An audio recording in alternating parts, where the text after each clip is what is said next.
আসসালামু আলাইকুম ভাইয়া এবং আপুরা। কি অবস্থা তোমাদের? আশা করি তোমরা সবাই অনেক বেশি ভালো রয়েছো। তোমাদের চট্টগ্রাম বিশ্ববিদ্যালয়ের ভর্তি পরীক্ষার রেজাল্ট কিন্তু ইতিমধ্যেই তোমরা জানতে পেরে গিয়েছো অনেকেই। যারা এখনো জানতে পারো নাই তারা একটু কষ্ট করে চট্টগ্রাম বিশ্ববিদ্যালয়ের ওয়েবসাইটে যাবা, অথবা তারা যে রেজাল্টের যে পিডিএফটা দিয়েছে সেই পিডিএফটা থেকে তুমি তোমার কাঙ্ক্ষিত রেজাল্ট দেখতে পারবা। তো এখন তোমাদের সকলের মনের মধ্যে একটা প্রশ্ন ঘুরপাক খাচ্ছে, চট্টগ্রাম বিশ্ববিদ্যালয়ে এবছর ওয়েটিং থেকে কত পজিশনে চান্স হইতে পারে, বা ভাইয়া আমার পজিশন 11, আমার পজিশন 1200, আমার 1700, আমি কি চট্টগ্রাম বিশ্ববিদ্যালয়ে চান্স পেয়েছি কিনা, বা চট্টগ্রাম বিশ্ববিদ্যালয়ে আমি সাবজেক্ট পাবো কিনা, বা এখানে সাবজেক্ট পাওয়ার কি কন্ডিশন রয়েছে একটু যদি বলেন তাহলে ভালো হয়। বিগত বছরগুলোতে চট্টগ্রাম বিশ্ববিদ্যালয়ে ম্যাথ দাগালে কিছু সাবজেক্ট পাওয়া যাইতো, ম্যাথ না দাগালে কিছু সাবজেক্ট তারা দিত না। বাট এই বছরের যে সার্কুলারটা ছিল সেই সার্কুলারটা আমি একটু ভালো মতো অ্যানালাইসিস করে দেখলাম যে সেখানে এরকম কিন্তু কোনো কন্ডিশন দেয়া নাই।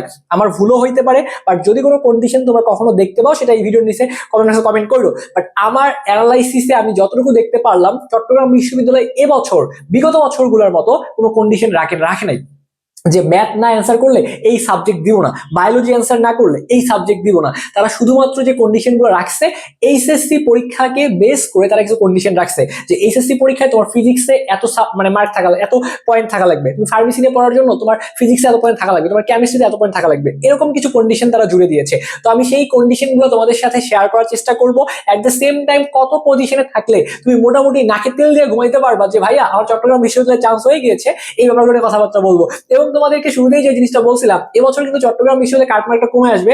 আজকে তোমার রেজাল্ট অ্যানালাইসিস করে সেটা বুঝতে পারবা। কারণ বিগত বছরগুলোতে 70 নিচে নামতোই না, 70, 68, 75 চান্স হইতো। এবছর কিন্তু অনেক কম মার্কসে তোমাদের চট্টগ্রাম বিশ্ববিদ্যালয়ে চান্স তোমরা পেয়ে যাবা এবং ওয়েটিং থেকে অনেক দূর পর্যন্ত টানবে। তো এই ব্যাপারগুলো নিয়ে কথা বলার চেষ্টা করবো। তোমরা এখনো ভাইয়া অনেকেই আসো ভিডিও দেখো কিন্তু আমাদের স্বপ্নের পাঠশালা সাবস্ক্রাইব করো নাই। যদি সাবস্ক্রাইব করে না রাখো তাহলে পরবর্তী যখন আমি আপডেট ভিডিওগুলো দিব, গাইডলাইন দিব, ক্লাসগুলো প্রোভাইড করবো তোমাকে, তুমি তো সেই ক্লাসগুলো পাবা না ভাইয়া। তো এই জন্য একটু কষ্ট করে আমাদের স্বপ্নের পাঠশালা একটু সাবস্ক্রাইব করে আমাদের পাশেই থাকবা। তো প্রথমেই দেখো আমি বলি তোমাদের একটু করে, সেটা হচ্ছে চট্টগ্রাম বিশ্ববিদ্যালয়ের এই ইউনিটে বেসিক্যালি মোট আসন রয়েছে 1093টা।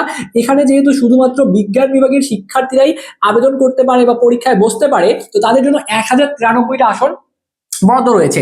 তো এই জায়গাটা একটু খেয়াল করো যে যার রোল ছিল হচ্ছে যে এই রোলের শিক্ষার্থী, তার মেরিট পজিশন দেখো 267তম সে হয়েছে। তার মানে সে মেরিটেই এই শিক্ষার্থী চান্স পাইছে। কেন চান্স পাইছে? আসন সংখ্যায় দেখো 1093, সে 266 পেয়েছে। এ দেখবা যে একদম টপ যে ডিমান্ডেবল যে সাবজেক্টগুলো রয়েছে সেগুলো নিয়ে কিন্তু পড়ার সুযোগ লাভ করবে। এবং তার টেস্ট স্কোর বা টোটাল স্কোর ছিল 75.50। তারপরে 75.50 কিন্তু পেয়ে সে টপ পজিশন করে গিয়েছে। এরপরে খেয়াল করো যার নাম্বার হচ্ছে 69.75, তার পজিশন হচ্ছে 1070। যেহেতু আমাদের এই 1093টা আসন রয়েছে, এই যার পজিশন 1170 সেও কিন্তু খুব ইজিলি একটা সাবজেক্ট পেয়ে যাবে, খুব বেশি প্রবলেম হবে না। তার মানে এই যে যার মার্কস হচ্ছে 69.75 সেও দেখা যাবে প্রথমেই চান্স পেয়ে যাবে। এখন ওই দিক থেকে কতদূর যেতে পারে সেটা বোঝার জন্য একটু খেয়াল করো। দেখো যার পজিশন হচ্ছে 68 আর যার 64, এইটা অ্যানালাইসিস করলে আমরা বুঝতে পারবো যে আসলে ওয়েটিং থেকে সর্বোচ্চ কত শিক্ষার্থী চান্স পাবে। যার পজিশন ছিল দেখো 1477, এর মার্কটা হচ্ছে 68.70। তার মানে 1400 পর্যন্ত কিন্তু ইজিলি যাবে। কারণ তুমি একটু খেয়াল করো, আজকে তোমাদের মেবি ঢাকা ইউনিভার্সিটি রেজাল্ট প্রকাশ করছে, তাহলে সেই জায়গায় তোমাদের ঢাকা ইউনিভার্সিটি ওইখানে অনেক শিক্ষার্থী চলে যাবে যারা এখানে পরীক্ষা দিয়েছে। জাহাঙ্গীরনগর বলো, জগন্নাথ বলো, এদিকে দেখলাম যে হাজিদানের সময় পরীক্ষা মেবি বাকি রয়েছে, যতটুকু আমি দেখলাম পরীক্ষা ওইখানেও অনেক শিক্ষার্থী চলে যাবে। এদিকে রাজশাহীতে অনেক পোলাপান চলে যাবে, এইদিকে এগ্রিতে অনেক পোলাপান চলে যাবে, ঠিক আছে, এদিকে জিএসটিতে অনেক পোলাপান চলে যাবে। প্রচুর পরিমাণে আসন সংখ্যা খালি হবে, প্যারা নিও না, অনেক দূরে সিরিয়াল দিয়েও চান্স পাবা। তো সেক্ষেত্রে এখানে তো এও চান্স পাবে। এবং যার পজিশন দেখো 64.35, তার পজিশনটা হচ্ছে, যার মার্কস 64.35, তার পজিশন হচ্ছে 3464তম। এখন কথা হলো এত দূর কি যাবে কিনা। দেখো যেহেতু আসন সংখ্যা রয়েছে 1093টা, তোমরা যারা মানে 3000-এর মধ্যে আসো তারা মোটামুটি শিওর একটা সাবজেক্ট পাবা। কিন্তু এই সিরিয়ালটা আমার যেটা মনে হচ্ছে সর্বোচ্চ এই বছর পরীক্ষাগুলো পাশাপাশি হওয়ার কারণে সবাই সবগুলো জায়গায় পরীক্ষা অংশগ্রহণ করছে এবং কাটমার্কটা মানে কম হবে এবং সিরিয়ালটা অনেক দূর যাবে। সেক্ষেত্রে 4000 পর্যন্ত যারা আসো তারা আশা করি একটা সাবজেক্ট পেয়ে যাওয়া। কিন্তু সাবজেক্ট চয়েস দেওয়ার ক্ষেত্রে আমি মনে করি অ্যাটলিস্ট তোমার সাবজেক্ট চয়েস দেওয়া উচিত, কারণ এটা অনেক দূর পর্যন্ত যাইতে পারে। যেটা তোমাকে বললাম যে বিগত বছরগুলোতে কন্ডিশন দেওয়া ছিল, ওই কন্ডিশন কন্ডিশনের উপর বেস করে সেটা কিন্তু 7,000 8,000 পর্যন্ত গিয়েছিল। বাট এবছর যেটা আমি দেখতে পারলাম, যদি কোনো কন্ডিশন দেওয়া নাই, কন্ডিশন না দেওয়ার কারণে কিন্তু সবাই দেখা যাবে, সে যে বায়োলজি উত্তর করছে সেও সাবজেক্ট পাচ্ছে, যে কেমিস্ট্রি উত্তর করছে সেও পাচ্ছে, যে ম্যাথ উত্তর করে নাই সেও সাবজেক্ট পাচ্ছে। ওইটা নিয়ে পর প্যারা খাওয়া যাবে না। তো আমার কথা হলো, তোমার মধ্যে যদি 8,000 9,000 থাকে, তারপরে তুমি চাইলে সাবজেক্ট ওয়াইজ দিয়ে রাখতে পারো, রিস্ক নেওয়া দরকার নেই। যদি কথার কথা তোমার চান্স হয়ে গেলেও তো হইতে পারে। এই জন্য অ্যাটলিস্ট যারা 9,000 10,000 মধ্যে আসো সাবজেক্ট চয়েসটা দিও, প্যারা নাই। বাট আশা রাখতেছি তোমরা যারা 4,000 মধ্যে আসো, তারা চট্টগ্রাম বিশ্ববিদ্যালয় শেষ পর্যন্ত হইলেও তুমি একটা সাবজেক্ট পাবা। এটা 4,500 যেতে পারে, বাট 4,000 পর্যন্ত ভালো পসিবিলিটি আছে। ওকে, তোমার কাট মার্কটা এরকমই হবে। সেক্ষেত্রে কাট মার্কটা আমি আশা করতেছি, কাট মার্কটা দেখা যাবে তোমার এই 64 আশা থাকবে, 64 আশেপাশে কাট মার্কটা হবে। তো এখানে বেশ কিছু কন্ডিশন আছে, যেমন দেখো সাবজেক্ট ভিত্তিক তোমাদের কিছু কন্ডিশন মানে এখানে বলা নাই, বা পরীক্ষাতে এটা উত্তর করতে হবে, এটা না করলে এটা পাবো না, এরকম কিছু বলা নাই।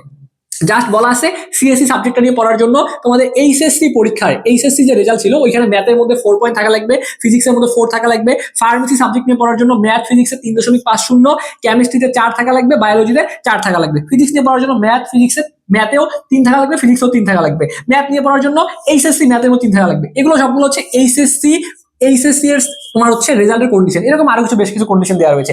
আশা করি তোমার জিনিসগুলো বুঝতে পারছো, আহামরি কোনো ঝামেলা নাই, তোমরা এখানে ইজিলি কিন্তু একটা সিট পেয়ে যাবা। তো এই ছিল চট্টগ্রাম বিশ্ববিদ্যালয়ের সর্বশেষ কত পজিশনে চান্স হবে বা হতে পারে একটা সম্ভাব্য প্রেডিকশন আমি তোমাদেরকে দেওয়ার চেষ্টা করলাম। আশা করি তোমরা এখান থেকে উপকৃত হইছো। যদি কোনো প্রবলেম থাকে, মনে সংশয় থাকে, সেটা আমাদের ফেসবুক পেজ স্বপ্নের পাঠশালাতে তোমরা কমেন্ট করতে পারো, আমি রিপ্লাই করে দিব। এই ভিডিওর কমেন্ট বক্সে কমেন্ট করতে পারো, আমি রিপ্লাই করে দিব। ওকে, তো সবাই ভালো থাকো। আমাদের স্বপ্নের পাঠশালায় আবারও তোমাকে স্বাগতম জানাচ্ছি। যে কোনো প্রয়োজনে সবসময় আমরা আমাদের সর্বোচ্চটা দিয়ে তোমাদেরকে সাপোর্ট দেওয়ার চেষ্টা করবো। ওকে, সবাই ভাইয়ের জন্য দোয়া রাখো। তোমাদের জন্য অনেক অনেক দোয়া এবং শুভকামনা থাকবে। ধন্যবাদ সবাইকে।